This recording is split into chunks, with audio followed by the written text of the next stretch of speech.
Comment j'ai arrêté l'alcool du jour au lendemain de façon instantanée? Bonjour à tous, je suis Rodolfo Postiga, votre coach en développement personnel. Tout d'abord, je souhaitais m'excuser pour le bruit qui va surgir pendant cette vidéo. Parce qu'on est en été, il fait très beau, c'est le tout début de l'été et je voulais impérativement faire cette vidéo en extérieur. Il y a des enfants qui jouent tout près d'ici, il y a des gens qui passent et je sais qu'il va y avoir du bruit qui va surgir pendant l'enregistrement de cette vidéo. Donc le sujet de cette vidéo, c'est l'arrêt de l'alcool, une expérience que j'ai faite à titre personnel. Comme beaucoup d'entre vous le savent déjà, ceux qui ont déjà vu notamment mes vidéos, j'ai perdu plus de 40 kilos en une seule année. Dans cette quête du bien-être, mon bien-être mental, mon bien-être physique, j'ai voulu aller encore plus loin. Il y a quelques mois en arrière, lors d'un séjour en République dominicaine, j'étais dans ma chambre d'hôtel en train de travailler à mon bureau sur le développement personnel. Et j'ai décidé de faire une liste, de dresser une liste de tout ce que je mets à la bouche au quotidien. Donc que ce soit sur le terme alimentaire, que ce soit sur la boisson, que ce soit sur la cigarette, voilà, tout ce qu'on peut mettre à la bouche au quotidien. Euh, Étant donné que je ne fume pas, quand j'ai dressé cette liste, j'ai extrait tout ce qui est négatif. Donc la cigarette n'en faisait pas partie, mais l'alimentaire, étant donné ma perte de poids, j'avais déjà une hygiène alimentaire très saine. Ce qui remontait, c'est l'alcool et le café. Et à partir de là, je me suis dit, je vais faire une expérience sans me forcer. C'est-à-dire une expérience sans date limite de arrêter l'alcool et le café. Encore une fois, sans me dire plus jamais je ne buvrai de l'alcool. Pour les personnes qui commencent à me connaître à travers mes vidéos, savent que je fais tout à travers le bonheur et la joie. Perdre du poids avec de la joie, faire du sport avec de la joie, travailler avec de la joie. Donc arrêter de l'alcool avec la joie. Encore une fois, je ne vais pas me sentir frustré ou mal à l'aise dans l'idée d'arrêter l'alcool. Pour reprendre l'alcool depuis le début, j'ai commencé à consommer de l'alcool très jeune. C'était fun, ça me permettait de me sentir plus grand, plus âgé.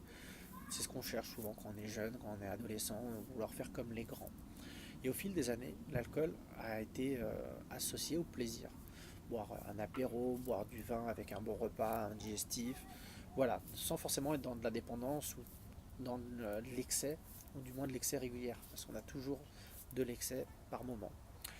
Et jamais j'avais eu l'occasion de faire l'expérience d'arrêter l'alcool complètement, ne serait-ce que pendant un mois.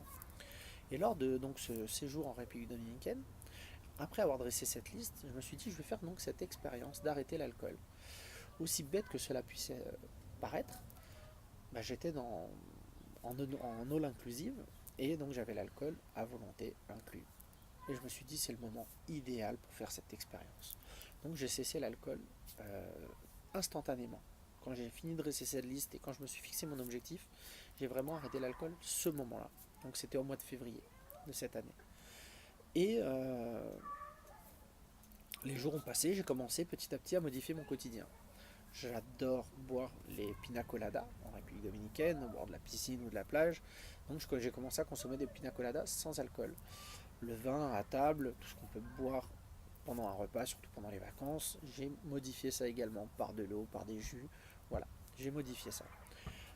Mais ça a été plutôt simple.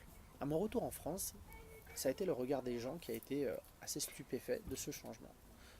Les personnes m'ont toujours connu en consommant de l'alcool et étaient surpris de, à table, me dire non, je ne bois plus d'alcool, ça ne m'attire plus, je fais une expérience. Et en réalité, donc les premiers repas en famille, les premiers repas en amis, quand je vais dans un bar avec des amis, les gens sont surpris. Mais moi, je n'ai pas ressenti ce manque en fait. Et une fois que les personnes ont pris l'habitude, on a cette idée reçue de se dire oh, je ne me vois pas être dans un bar, tout le monde prend une boisson alcoolisée ou à table lors d'un bon repas et dire bah, je vais boire de l'eau. Mais en réalité, c'est faux parce que le repas est encore meilleur et j'ai vraiment dissocié le plaisir à l'alcool. Et au fil du temps, bah, mon entourage a pris l'habitude, j'ai commencé à prendre l'habitude et à aucun moment j'ai eu cette envie de essayer à nouveau. Je me sens tellement bien quand je suis entouré avec des amis, de la famille, des gens que j'aime, de pouvoir être à 100% et 100% mentalement et physiquement avec eux parce que même si on n'est pas dans des excès, on a toujours tendance à boire plus qu'un ou deux verres. Donc on arrive à un moment, encore une fois, sans être forcément dans l'excès, où on est diminué. On s'en rend pas forcément compte, mais on est diminué. Je m'en aperçois encore plus maintenant quand je fais des activités avec des amis qui eux consomment de l'alcool, et je vois j'observe comment leur comportement change au-delà de trois verres. Pardon. Après, il y a toujours cette culpabilité de conduire. La grosse erreur que beaucoup de gens font. Alors on sait que quand on boit beaucoup, il y a très peu de gens qui prennent le risque de prendre le volant après avoir beaucoup bu, mais même sans avoir énormément bu, quand on boit quelques verres dans une soirée, vous savez, ça va très vite, un apéro, quelques verres à table, etc. Ça va très vite, et surtout quand on accumule sur la soirée. Et quand on conduit, eh ben, on se rend compte qu'on prend des risques. Souvent le lendemain, se réveiller avec la gueule de bois, se réveiller pas bien, avec souvent de la culpabilité quand il y a eu des excès, des, des mauvais comportements, etc. Et ça, euh, pour rien au monde, je changerais ce bien-être d'être à 100% avec les gens que j'aime plutôt que de consommer de l'alcool. Donc, pour ma part, ça fait plusieurs mois, donc on est en mi-fin juin, ça fait plusieurs mois que j'ai pas consommé d'alcool, ça me manque pas du tout. Je n'associe plus du tout l'alcool au plaisir. Pourtant, j'étais un grand amateur de bon vin rouge notamment. J'ai plein de bonnes bouteilles. Je vais les conserver pour mes amis qui souhaitent, eux, continuer à boire de l'alcool. Mais moi, je n'ai plus du tout ce besoin de boire de l'alcool pour passer un bon moment. Vraiment, c'est une expérience. Encore une fois, comme j'ai dit au début de la vidéo, pas, je ne me suis pas fixé un objectif de me dire plus jamais je bois. Si demain j'ai vraiment un désir de boire un verre de vin, ben je vais le boire. Mais pour le moment, le désir n'est pas apparu. Donc ça fait quelques mois, le désir n'est pas apparu. Et je prends encore une fois beaucoup plus de plaisir à passer des bons moments avec des amis, à être voilà, en pleine conscience de la situation, de moi-même, des gens qui m'entourent. Et pour rien au monde, je changerais ça. Aujourd'hui, pour rien au monde. Même si boire un seul verre de vin, ça ne fait de mal à personne finalement. C'est, ça peut rester un plaisir. Encore une fois, le but de mes vidéos, le but, c'est pas de modifier quelque chose qui ne cause pas de problème. L'objectif, c'est de modifier un mal-être.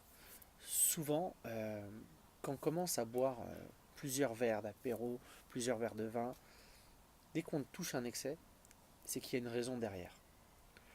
Et on masque un mal-être qui est encore une fois plus profond. Quelqu'un qui va se contenter de boire juste un verre parce qu'il adore le bon vin, qu'il adore le bon cognac, il n'y a aucun problème avec ça. L'objectif, c'est pas de se priver de tous les plaisirs, c'est la mesure, c'est ne pas être dans de l'excès. Voilà pour cette dernière vidéo pour aujourd'hui. Vous pouvez me contacter à travers les liens que vous avez sur mes vidéos, mettre un pouce bleu, un j'aime sur mes pages, sur ma vidéo, un commentaire. N'hésitez pas à les partager. N'hésitez pas à entrer en contact avec moi si vous souhaitez une séance de coaching personnalisée. Sur ce, je vous dis une bonne fin de journée et à très bientôt. Bye bye les amis.